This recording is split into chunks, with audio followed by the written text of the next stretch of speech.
Hello dear student, কেমন আছো? I hope প্রত্যেকে শুধু ভালো না, ভীষণ ভালো আছো। স্ক্রিনের উপর একটা প্রশ্ন দেখা যাচ্ছে, তাই না?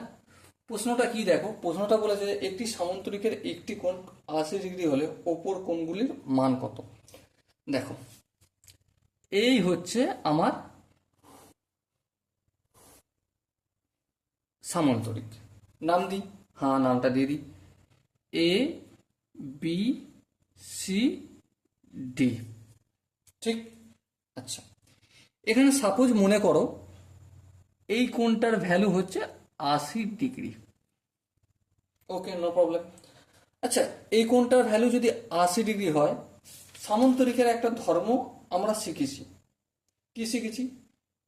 বিপরীত কোণগুলি সমান হয়। ওকে, তার মানে এটা যদি 80 ডিগ্রি হয়, এটা কত হবে? অবভিয়াসলি 80 ডিগ্রি হবে। আচ্ছা, এই কোণটার মান জানি না? জানি না। তাহলে এটাকে আমি আলফা ধরছি। তাহলে এই কোণটার বিপরীত কোণ কোনটা? এই সি কোণটা। তাহলে এটাও সমান হবে, আলফাই হবে। হ্যাঁ, এবারে এই যে চতুর্ভুজটা সামন্তরিক বলা যাই বলো, যে কোনো চতুর্ভুজের চারটি কোণের সমষ্টি কত? 360 ডিগ্রি হয়। হ্যাঁ, তাহলে এই আলফা এই আলফা যোগ করছি, দুটো আলফা প্লাস এই আশি যোগ করছে, তার মানে 160 ডিগ্রি সমান কত হবে? 360 ডিগ্রি হবে।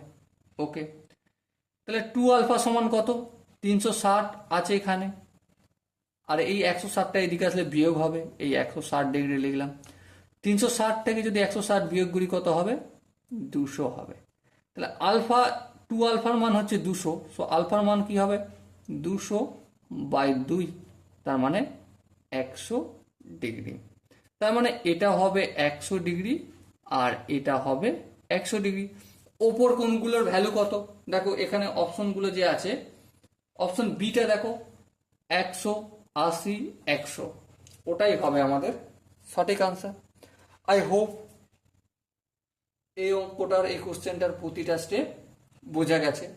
যদি কোনো স্টেপ বুঝতে অসুবিধা থাকে, ডাউট থাকে বা কনফিউশন থাকে, তার জন্য কি করতে হবে? কমেন্টে জানাতে হবে। ওকে, সো ডিয়ার স্টুডেন্ট, দেখা হচ্ছে পরবর্তী সেশনে। ততক্ষণ পর্যন্ত ভালো থেকো, সুস্থ থেকো এবং জয় হিন্দ।